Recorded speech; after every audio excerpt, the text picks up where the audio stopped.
सैद्धांतिक सत्र में आज जो है विचारों में, ज्ञान में, यानी कि विचारों में संयम करने से व्यक्ति के चित्त का ज्ञान होता है। ये जो है आज का विषय है 19 और 20 विभूतिपाद का 19 और 20 सूत्र है। दोनों एक ही बात कहते हैं, थोड़ा सा उसमें हटके एक है अगले सूत्र में। तो उसी विषय पे आज अपनी बात रखेंगे। हम अपने मुख्य विषय पर आते हैं। सूत्र नंबर 19, प्रत्ययस्य परचित्त ज्ञानम। प्रत्ययस्य परचित्त ज्ञानम। प्रत्यय का तात्पर्य जो होता है वो ज्ञान, यानी कि विचारों में संयम। प्रत्यय का तात्पर्य होता है दूसरे व्यक्ति के। इसका तात्पर्य यह है कि पीछे वाले व्यक्ति को समझना है कि दूसरे व्यक्ति के ज्ञान विचारों में संयम करने से। और अगला शब्द है परचित्त ज्ञानम। उस दूसरे व्यक्ति के चित्त का ज्ञान होता है, यानी कि ज्ञान में संयम करने से, विचार में संयम करने से जो है किसी दूसरे व्यक्ति के चित्त का ज्ञान होता है। ये इसका अर्थ है। किसी भी व्यक्ति के योगी जो होता है, जो साधक होता है, जब वह किसी दूसरे व्यक्ति के विचारों में, ज्ञान पे संयम करता है तो उसे जो है उस व्यक्ति के चित्त का ज्ञान होता है कि वह व्यक्ति किस तरह का है, कैसा उसका व्यवहार है आदि के बारे में वह ज्ञान कर लेता है। इसी के बारे में ये अर्थ है। जब योगी दूसरे के विचारों में संयम करता है तो उसको अन्य के चित्त का ज्ञान होता है। ये व्यास भाष्य में आदि में इसका वर्णन ऐसे मिलता है। अब एक बात, सामान्य रूप से प्रत्येक मनुष्य होता है, आप देखिएगा, सामान्य रूप से जो प्रत्येक मनुष्य होता है दूसरे व्यक्ति की आकृति को देख करके, उसके कार्य को देख करके, उसके मुख को देख करके और आदि उसके लक्षणों को, उसकी मानसिक स्थिति को देख करके सामान्य ज्ञान तो कर ही लेता है कि ये व्यक्ति किस तरह का होगा। जैसे आप लोगों के सामने कोई व्यक्ति है, अनजाना है, अपरिचित है, तो उसकी आकृति को देखते हैं, उसके हाव भाव को देखते हैं, उसकी चेष्टा को देखते हैं, उसके क्रियाकलाप आदि को देख करके आप भी ये अनुमान लगा लेते हैं कि यह व्यक्ति किस तरह का है। ये सामान्य रूप से लगभग सभी को ये पता होता है। और हर व्यक्ति जो है इसको, इस ज्ञान से परिचित हो जाता है। जैसे मान लीजिए कि आप कहीं यात्रा कर रहे हैं और बस में बैठे हैं या ट्रेन में बैठे हैं, कोई व्यक्ति आपके सीट के बगल में आके बैठ जाता है तो एक नज़र दौड़ाने के बाद आपको पता चल जाता है, या आपके सीट के सामने वाली सीट पे बैठा हुआ है तो जब उसके तरफ नज़र जाती है तो उसके रूप रंग को, उसके हाव भाव को देख करके, उसकी चेष्टा को देख करके, उसके आकृति को देख करके आपको यह अनुमान लग जाता है कि यह व्यक्ति किस तरह का है। ऐसे ही ट्रेनों में आपने देखा होगा, बसों में देखा होगा कि जो हिजड़े होते हैं उनके भी रूप रंग को देख करके ये पता चल जाता है कि ये ट्रांसजेंडर है, न्यूटर जेंडर है। महिलाओं की तरह ही होते हैं, पहनावा भी उनका वही होता है, रूप रंग भी वैसा ही होता है, परंतु उसके हाव भाव से, उसकी चेष्टा आदि से आप उनको पहचान जाते हैं कि यह ट्रांसजेंडर है और यह फीमेल है। तो ये एक सामान्य ज्ञान है जो सबको होता है, लगभग सभी व्यक्तियों को हो जाता है। ये ज्ञान जो साधारण सा है, सिंपल सा है, होता है कि नहीं होता है? सबको होता है। मान लीजिए कि आप लोगों के साथ में इतने 4-5 लोग, 6 लोग, 7 लोग जुड़ते हैं, 10 लोग जुड़ते हैं, तो इसमें से आप सभी लोगों जो है एक दूसरे से के विचारों से, भावों से ही परिचित हो गए होंगे कि वह व्यक्ति के भाव और विचार किस तरह के हैं। तो उससे आप ये अनुमान लगा लिए होंगे कि यह इस व्यक्ति का विचार कैसा है, इस व्यक्ति का चरित्र कैसा है, इस व्यक्ति का व्यवहार कैसा है, आपको ये पता भी हो गया होगा। ये सामान्य जानकारियां हैं। अब इन सामान्य जानकारियों को भी एक कैटेगरी में रखा गया है। ये सामान्य जानकारियां पूरे जन्म के संस्कारों से होकर के आती हैं और कहीं ना कहीं इसका अवशेष किसी बड़ी शक्ति से है जो हमें ये अनुमान करने की शक्ति मिलती है, जिससे वह कोई अदृश्य शक्ति है जिससे हमें ये प्राप्त होता है। ये बात छोड़ दीजिए, ये ऊपर की बात है, इसके बारे में हम बात नहीं करेंगे। ये थोड़ी गहरी वाली बात है कि ये चीज़ कहाँ से होती है। हम अपने मुख्य विषय पर आते हैं।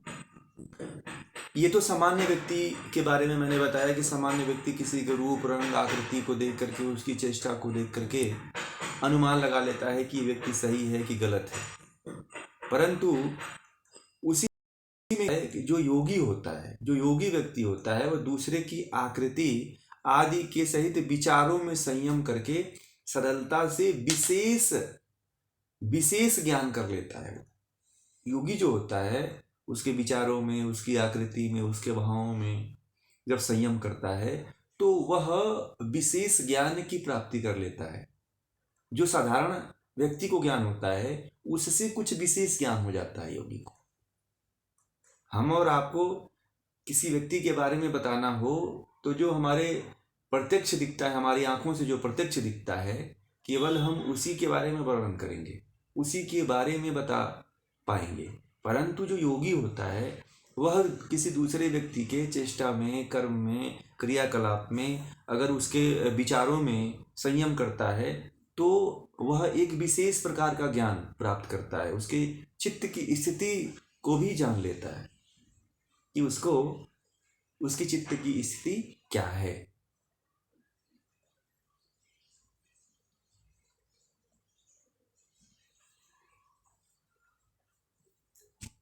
और ये चीज जो है ना, साधारण सा ज्ञान जो है योगी के अलावा ये हमारे जैसे लोगों में, आप जैसे लोगों में, साधारण मनुष्यों में होता है।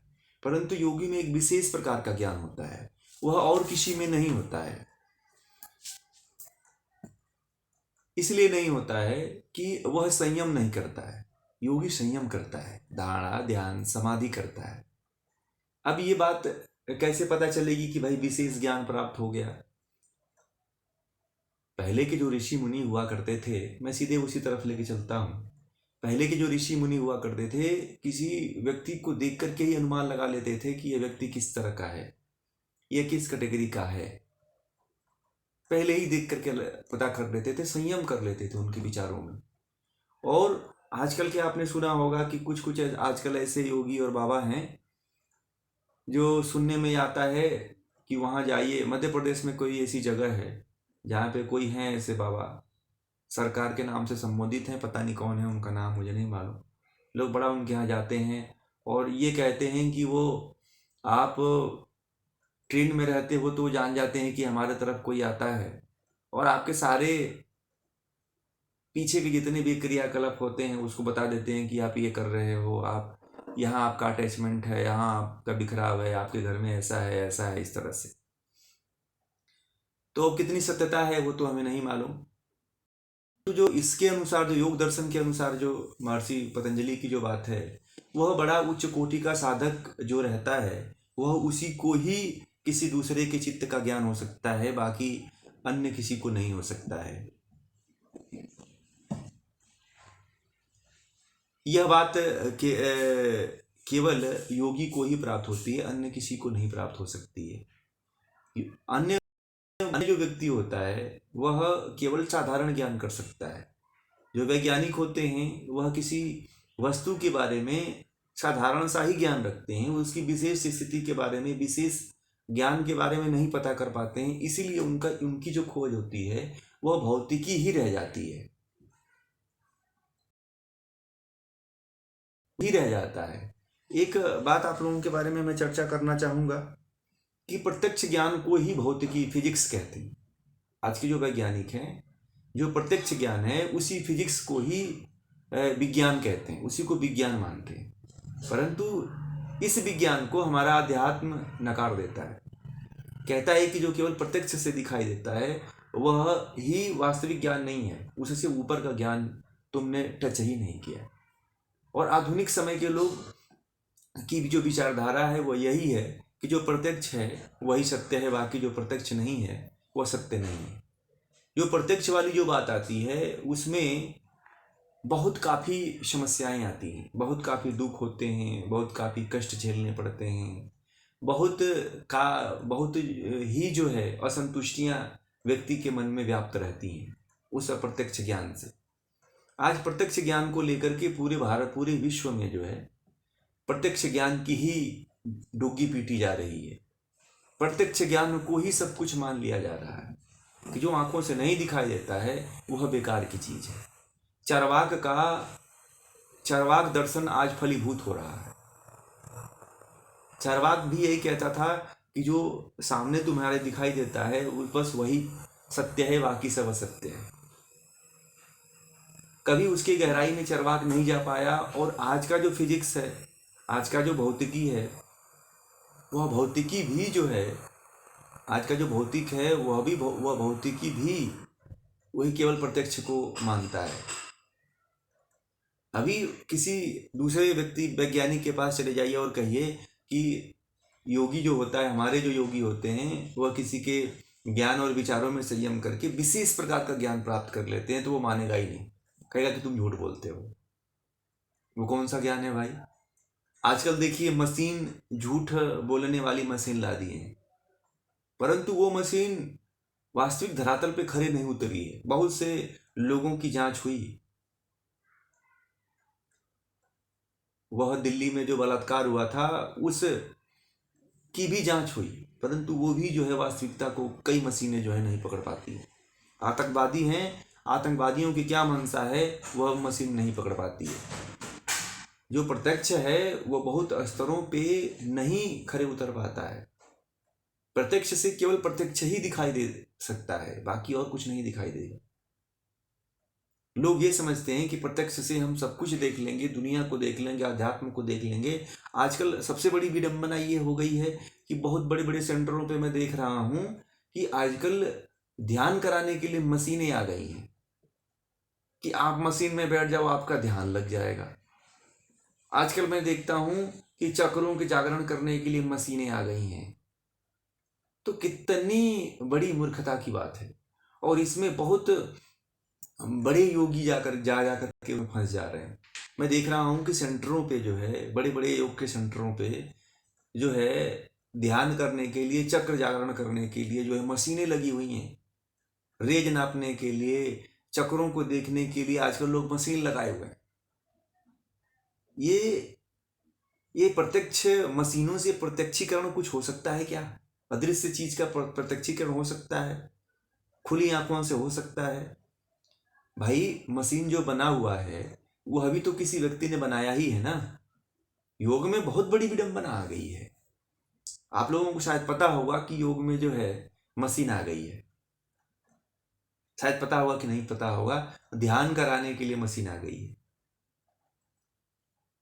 तो ये मुझे नहीं लगता है कि योग को भी ये आधुनिकता प्रत्यक्षीकरण की तरफ ले जाया जाए। योग तो प्रत्यक्ष को मानता ही नहीं है, प्रत्यक्ष को छोड़ने की बात कहता है कि प्रत्यक्ष को छोड़, एक स्तर पे रखो, दूसरे स्टेज पे, दूसरे सोपान पे उसको छोड़ना है।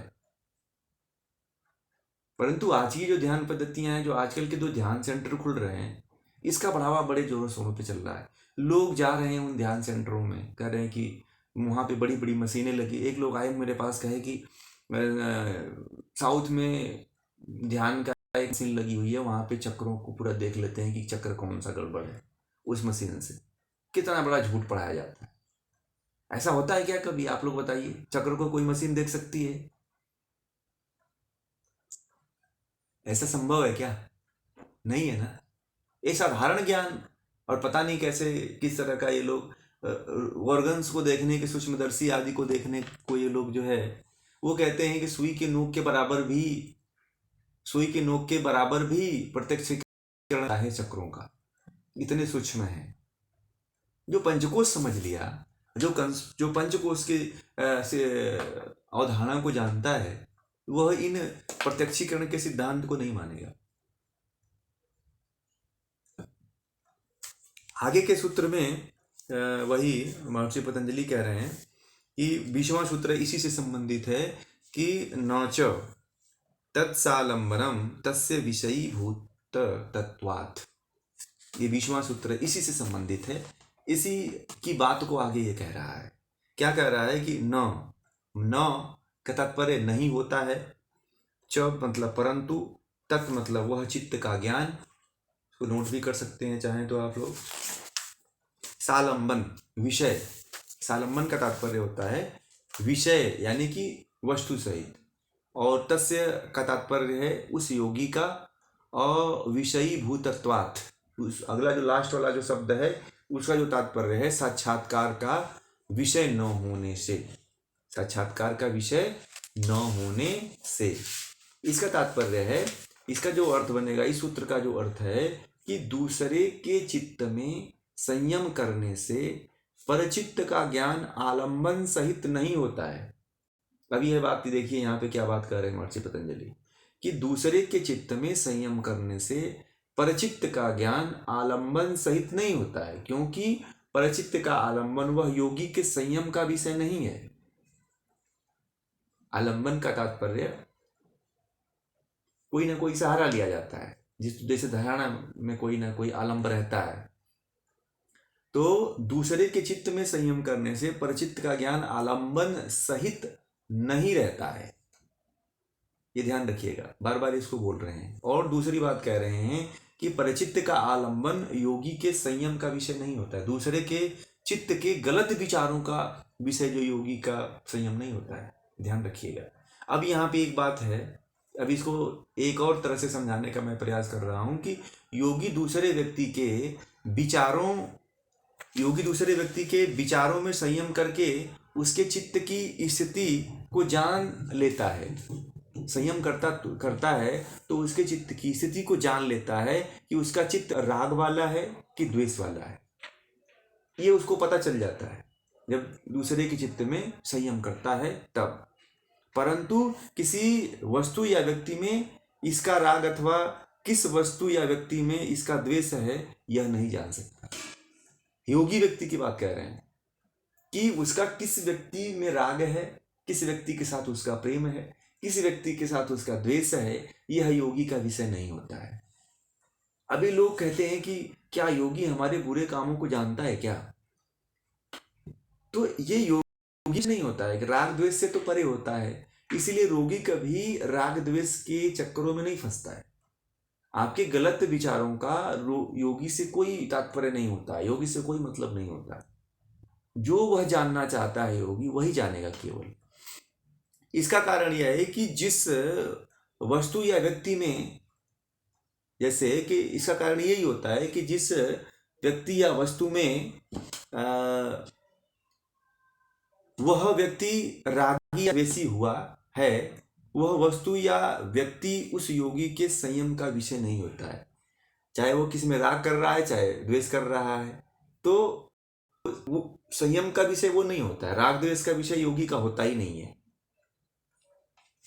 ये केवल आम इंसान का विषय होता है, हमारे जैसे और आप जैसे लोगों का विषय होता है कि दूसरे के राग और द्वेष में, इस साधारण मनुष्यों की एक प्रवृत्ति होती है कि दूसरे के राग और द्वेष को देखना।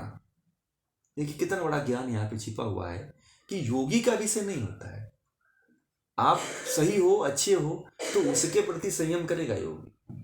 आपके अंदर राग है, आपके अंदर द्वेष है, तो उस राग और द्वेष पे योगी कभी आलंबन, कभी संयम नहीं करता है, क्योंकि वो उसका विषय नहीं है। ये साधारण मनुष्य करते हैं, हम और आप जो है बड़े ही चेष्टा से करते हैं कि देखें ये दूसरे, ये किसके साथ प्रेम करता है, ये किसके साथ इसका बड़ा है, किसके साथ इसका बड़ा लगाव है, ये वो देखता है। अब ये भी देखता है कि ये किसके साथ किसको द्वेष करता है, किससे घृणा करता है, किसको गाली देता है, किससे नफरत करता है, किससे घृणा करता है, ये साधारण मनुष्य देखते हैं। और साधारण मनुष्य संयम करता है, और संयम नहीं करता है तो साधारण तरीके से तो पता लगाता ही है, अपने कान दीवारों से लगाकर टच करके सुनता रहता है कि देखिए किसके बारे में बात कर रहा है। ये साधारण मनुष्य की प्रवृत्ति होती है। परंतु जो योगी होता है वह कभी मनुष्य के दूसरे व्यक्ति के बुरे सिद्धांतों पे, बुरे विचारों पे कभी संयम नहीं करता है, कभी नहीं करता है। और यही साधारण मनुष्य करता है। इसीलिए जो है कभी वह विशेष ज्ञान को उपलब्ध नहीं हो पाता है, वह विशेष स्थिति को नहीं जान पाता है, दूसरे के चित्त का ज्ञान नहीं कर पाता है, केवल बाह्य ज्ञान को ही जानता है और उसी में वह फंसा रहता है और दूसरे को भी परेशान करता है, दूसरे को भी दुख और कष्ट देता है।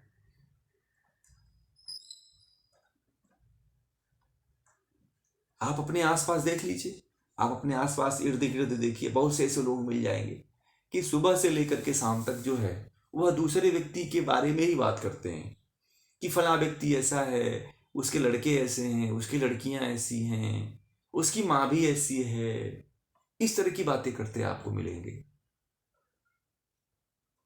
ये द्वेष की भावना है और राग की भी भावना उत्पन्न हो जाती है कि कुछ लोग ऐसे मिल जाते हैं तो कहते हैं कि वो ऐसा व्यक्ति ऐसा करता है, वो उसके साथ ही बात करता है, उसके साथ घूमने जाता है, उसके साथ तमाम तरह की जो भी आजकल क्रियाएं चल रही हैं उसको करता है। तो राग द्वेष का जो विषय है वह साधारण मनुष्यों का विषय है, जो संयम नहीं करता है, न धारणा करता है, न ध्यान करता है, न समाधि लगाता है। परंतु योगी जो है इन विषयों पे कभी ध्यान नहीं देता है।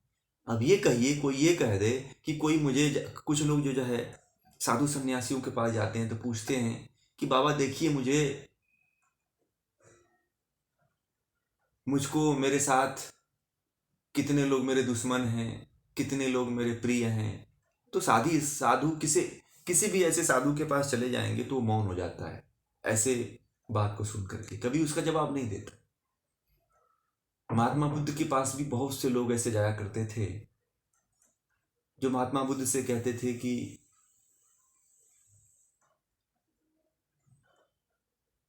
मेरे पड़ोस में जो है यह व्यक्ति है, मेरे बारे में क्या योजना बना रहा है, कब मुझे मारेगा, कब मेरे ऊपर आक्रमण करेगा। चाहे फला नाम की कोई स्त्री है मेरे ऊपर ऐसे डोरे डाल रही है, कोई पुरुष है ऐसा, वह स्त्री के प्रति ऐसा डोरे डाल रहा है। तो इस तरह की बातों से जो महात्मा बुद्ध रहा करते थे, चाहे अन्य जो योगी रहा करते थे, वह मौन हो जाया करते थे, बोलते नहीं थे कुछ, क्योंकि ये इनका विषय ही नहीं था, क्योंकि वह इन विषयों को छोड़ करके आगे बढ़ चुके थे। देखिए कितना योगी और आम इंसान में दूरियां हैं। योगी उनसे जब दूरियां बना लेता है तो बना ही लेता है, फिर तो उधर जाता ही नहीं है। चाहे लाख कोई चेष्टा कर ले, चाहे लाख कोई प्रयास कर ले, योगी इन विषयों के बारे में कभी बताता नहीं है। कोई ये कहे कि आप कौन सी सिद्धि प्राप्त कर लिए हैं तो योगी ये भी नहीं बताता है कभी किसी को। जो योग करने वाला है वह इस सिद्धि को प्राप्त हो जाए, इस सिद्धि को प्राप्त कर ले, तो भी वह कभी नहीं किसी से जिक्र करता है कि मैंने ये सिद्धि प्राप्त कर लिया है, या किसी के दूसरे के चित्त को जानने की मेरे अंदर क्षमता आ गई है, या सिद्धि प्राप्त हो गई, ये कभी नहीं बताता है। परंतु साधारण मनुष्य होता है, साधारण मनुष्य के अंदर ये प्रवृत्ति होती है कि ये एक बात कोई सुन लेता है तो वह जब तक वो दूसरे से नहीं बताएगा तब तक उसके मन में कुछ ऐसी उछल कूद रहती है कि वह कूदता रहेगा, बेचैन रहेगा।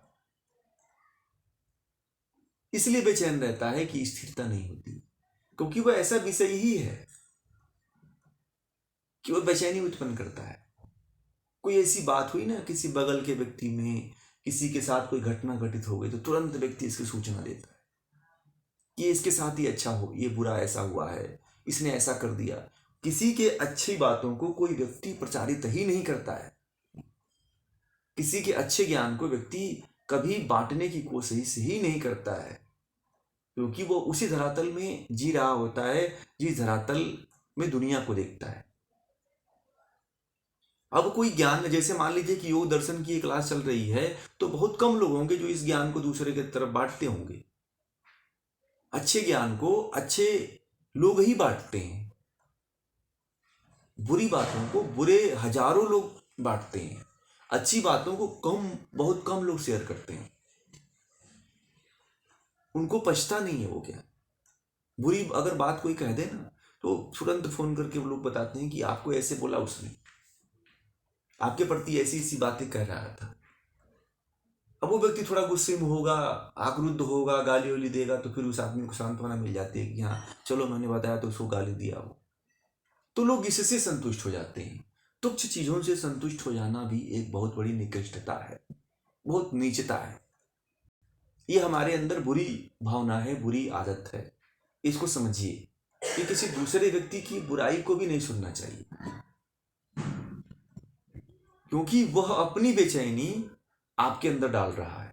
इसलिए किसी की बुराई कहती बुरा मत सुनो। क्यों नहीं सुनो? क्योंकि वो उस बुराई को सुनकर के परेशान था, इसलिए आपको सुनाना चाहता था वो।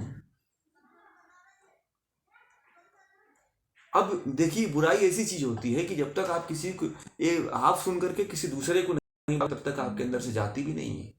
एक और बता दूं आपको बात, कि जब तक, इसलिए कभी किसी की बुराई नहीं सुनना चाहिए। बुराई सुनते हो तो फिर आपको भी किसी को कहना पड़ेगा वो चीज।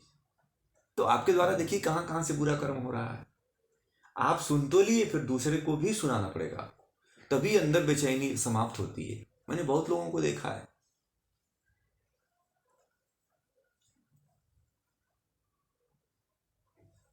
मैंने बहुत लोगों को देखा है कि अगर कोई बात सुन लेते हैं, जैसे पत्रकार हैं, कोई घटना घटित हुई, जब तक पूरी दुनिया को 50 बार टीवी में उसको बार बार रिपीट करके दिखाई नहीं, तब तक उनके अंदर बेचैनी आती ही नहीं, शांति उनको मिलती ही नहीं। जब पूरी दुनिया देख लेती है, देख लेते हैं टीआरपी बढ़ गया, व्यूअर बढ़ गए, तो शांत हो जाते हैं, फिर वो दूसरी न्यूज चलाने लगते हैं। फिर मामला बन गया, भाई चलो यहाँ पे दिखा दिए कितने लोग मारे गए, इतने लोग बलात्कार हुए। पेपर वाला जब तक बलात्कार की न्यूज को पूरा फोटो से सहित पूरा लिख करके, पूरा एक एक चीज को चित्रण करके नहीं लिखता है, तब तक वो भी बेचैन रहता है। और जब तक लोग पढ़ते नहीं हैं, जब तक, और पेपर में आने के बाद जब तक लोग उसको पढ़ते नहीं हैं, पढ़ करके जब तक कहीं दूसरे जगह उसकी बातें नहीं चित करते हैं, तब तक शांति उनको नहीं मिलती है। ये हमारा स्वभाव है। अब देखिए हम कितने निकृष्टता में जी रहे हैं, और कैसे हम अपने जीवन को चला रहे हैं, किस तरह के जीवन में हम जी रहे हैं, किस स्तर में हम जी रहे हैं। और हम कहते हैं कि हम योगियों के स्तर के हैं। बात हम योगियों की करते हैं, परंतु हमारा जो जीवन है, हमारा जो व्यवहार है, जो हमारे चित्त की स्थिति है, वो निकृष्ट कोटि की है। जिस स्थिति को हम करने की सोच रहे हैं, योगी उसे किनारे करने की सोच रहा है कि नहीं, ये हमारा विषय नहीं, मैं इसके प्रति क्यों करूं, तुम्हारा राग द्वेष को मैं क्यों संयम करूं उसमें। आजकल के जो तांत्रिक हैं, उनके पास लोग यही इसलिए भीड़ लगती है कि लोगों को मजा आता है कि वो हमारे बारे में बता दिया। आजकल बहुत बड़े बड़े घरों में मैं देखता हूँ कि लोग इन तांत्रिकों के विषय में फंसे हुए हैं। बड़े बड़े तांत्रिकों के पास जाते हैं और कहते हैं कि बाबा जी देखिए, कहीं मेरे मेरे बगल वाला तो कहीं नहीं ना मुझे कोई है। अब वो जो बाबा है वो भी जानता है कि ये तो इसकी स्थिति, ये तो खुद पागल है, इसलिए आया हुआ है। तो वो और बढ़ा चढ़ा के बोल देता है कि हाँ तुम्हारे बगल वाले नहीं, तुम्हारे साथ कुछ किया है। वो जानता है कि ये मानसिक रूप से विक्षिप्त हैं, इसलिए मेरे पास आए हैं। और वो बता देता है कि अब वो ये कह देता है कि तुम्हारे परिवार में ही किसी ने दिया है, तुम्हारे परिवार वाले ने ही कुछ किया है तुम्हारे साथ। अब वह दुश्मनी उसके परिवार में चली जाती है। जिनके साथ थोड़ी सी मित्रता उसकी थी, अब वो भी बिगड़ गई। तो जो तांत्रिक होते हैं, जो ओझा सोखा होते हैं, वो यही करते हैं कि लोगों की विक्षिप्त मानसिकताओं से और विक्षिप्तता करते हैं, और लोगों को इसी में मजा आता है। जो विक्षिप्त माइंड होता है वह फिर उस तांत्रिक और उस साधु की विक्षिप्तता को जान जाता है, और वैसा ही वो व्यवहार करने लगता है, दूसरों के साथ भी वही व्यवहार करता है। और जो जाता है तांत्रिक के पास, वह बड़ा उसके प्रति डिवोटेड हो जाता है, उस बाबा को दान देता है, पैसे देता है, रुपए देता है, और घर भी बुलाता है, और अपने सभी बच्चे बच्चियों से परिचित कराता है कि बाबा थोड़ा इसको देख लेना, इसको देख लेना, क्योंकि वो जानता है कि सारे के सारे विक्षिप्त हैं पूरे परिवार में। और खूब वो मजे लेता है, लूटता भी है, शारीरिक रूप से, मानसिक रूप से, सब तरह से लूटने की कोशिश करता है। लोग समझते नहीं इस चीज को कि विक्षिप्तता से कभी विक्षिप्तता शांत नहीं होती है, विक्षिप्तता से विक्षिप्तता बढ़ती है। किसी के राग द्वेष से, किसी के जलन से वो चीज एक दूसरे में ट्रांसफर होती रहती है, नेटवर्किंग सिस्टम है इसका। बुरी चीज जो है नेटवर्किंग में बढ़ जाती है, अच्छी चीज को इसीलिए नहीं प्रसारित हो पाती है कि बुरी भावनाओं को नष्ट कर देती है। अच्छे विचार एक जगह पहुंच गए किसी व्यक्ति के पास तो सारे उसके बुरे भावों को नष्ट कर देता है, उसके अंदर इतनी क्षमता होती है। इसीलिए कभी कभी ये कहा जाता है कि मंत्रों में शक्ति होती है। मंत्र का मतलब विचार, और वह विचार लल्लू वल्लू विचार नहीं, श्रेष्ठ विचार, तुच्छ विचार नहीं, ऊंचे विचार। ऊंचे विचार किसी के सामने कह दीजिए, व्यक्ति तुरंत शांत हो जाता है। यह मंत्र है। इसीलिए मंत्र पढ़ने के बाद व्यक्ति के अंदर जो बुरी भावनाएं होती हैं वो नष्ट हो जाती हैं। इसीलिए मंत्रों को, अच्छे विचारों को, अच्छे ज्ञान को हजारों लोगों में बांटिए। आप जितने लोगों को बांटेंगे उतने लोगों में, वह जितने जो लोगों में ट्रांसफर होगा, जितने लोगों के अंदर वो पहुंचेगा, उतनी तृप्ति आपको देगा वो। आप किसी बुराई को समझ रहे हैं, वैसे ही अच्छाई काम करती है। अच्छाई उसे 100 गुना ज्यादा काम करती है। बुराई तो 10%, 5% ही काम करती है, परंतु अच्छाई जो है हजारों लोगों पे काम करती है। तो आप कितना पुण्य के भागी हुए। अच्छी चीजों को दबाइए मत, अच्छे चीजों को प्रचारित कीजिए, अच्छे ज्ञान को बांटने की कोशिश करिए, अच्छे ज्ञान को एक दूसरे में पहुंचाने की कोशिश करिए। एक हैं वह जो है, ये जो हम योग सूत्र की क्लास लेते हैं तो वह अपने 8-10 ग्रुपों में डालते हैं, परंतु वह मुझे फ़ोन करके कहते हैं कि मेरे 10 ग्रुप हैं, उन 10 ग्रुपों में आपकी वीडियो को डाल देता हूँ, लोग सुनते हैं और बड़ा आनंद है। मैंने कहा कि लोगों को इसमें जोड़िए, तो बोले कि अब मैं ये नहीं कह सकता हूँ, मगर सुनते सभी लोग हैं। मैंने कहा कि अच्छी बात है, लोगों को अच्छा ज्ञान मिलना चाहिए।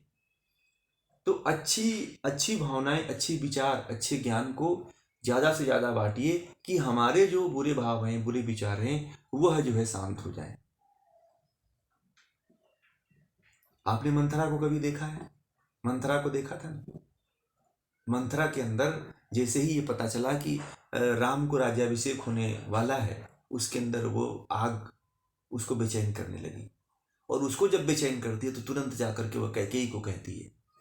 कैकेयी को जब कहती है तो कैकेयी के अंदर वो विचार जो है आग की तरह उबलने लगता है, फुदकने लगता है, और वह जब तक राजा दशरथ को नहीं कहती है तब तक जो है वह कूप भवन में कूप मंडूक बन करके बैठी रहती है कैकेयी जो है। और जब कह लेती है तब जाकर के उसके अंदर से वह बात निकल जाती है, और वह कहने के बाद कैकेयी ऐसा नहीं कि पश्चाताप में नहीं आती है। सबसे अधिक प्रेम जो है अगर राम से कोई किया था तो कैकेयी ने किया था, परंतु उसका राग ही जो है, इतना राग उसका बढ़ गया था राम के प्रति कि द्वेष में बदल गया। इसीलिए कभी भी बहुत अधिक राग भी नहीं करना चाहिए किसी से। गुड़ ज्यादा मीठा होने के कारण जो है ना, उसमें कीड़े भी बहुत जल्दी लग जाते हैं। इसलिए मीठे को मीठा मत करिए ज्यादा, उसमें कुछ ना कुछ कड़वापन जरूर रखिए, नहीं तो कीड़े जरूर पड़ जाते, कीड़े बहुत जल्दी लग जाते हैं। ऐसे ही कैकेयी के साथ हुआ। कैकेयी चारों पुत्रों में सुमित्रा से भी और कौशल्या से भी अगर कहीं किसी से ममत्व था, प्रेम था, वात्सल्यता थी तो राम से थी। परंतु जब बहुत अधिक राग बढ़ जाता है तो वह व्यक्ति को परेशान करने लगता है। राग, देखिए, व्यक्ति राग के कारण दूसरे व्यक्ति से द्वेष करता है। ये क्या है? एक क्लेश है। राग भी क्या है? एक क्लेश है। लोग समझते हैं कि राग हम उत्पन्न किसी के प्रति कर देते हैं तो हम सबसे अधिक अच्छा काम करते हैं, परंतु राग तो क्लेश है। लोग यही मूर्खता कर देते हैं, कैकेयी को यही नहीं पता चल पाया कि जो हम इतना अधिक राग दिखा रहा हूं राम के प्रति, यह मेरे लिए क्लेश बन जाएगा। राग तो क्लेश का कार्य करता है।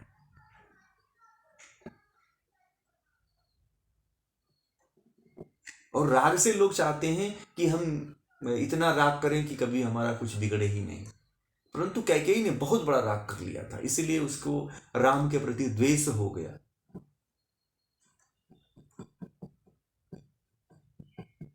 राग की हुई वस्तुओं पे राग, इच्छा जो है, जब इच्छा टूट जाती है, राग जब ज्यादा बढ़ जाता है तो द्वेष उत्पन्न हो जाता है, उसके अनुकूल जब कार्य नहीं होता है।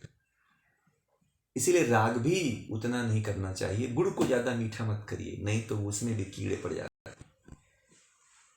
गुड़ मीठा होने के कारण ही उसमें कीड़े पड़ जाते हैं।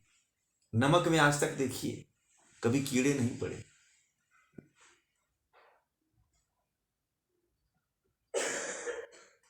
इसलिए जीवन अगर जीते हैं तो बहुत अधिक किसी के प्रति भी राग नहीं होना चाहिए। चाहे आपका पुत्र हो, चाहे आपका पुत्री हो, चाहे आप पति पत्नी के बीच में बहुत अधिक राग नहीं होना चाहिए। आज बहुत अधिक जो है पति पत्नी के बीच में राग होने के कारण ही संबंध टूट रहे हैं।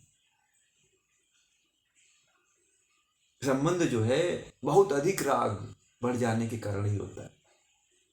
जिससे ज्यादा राग हो जाता है उसी से सबसे अधिक द्वेष होता है।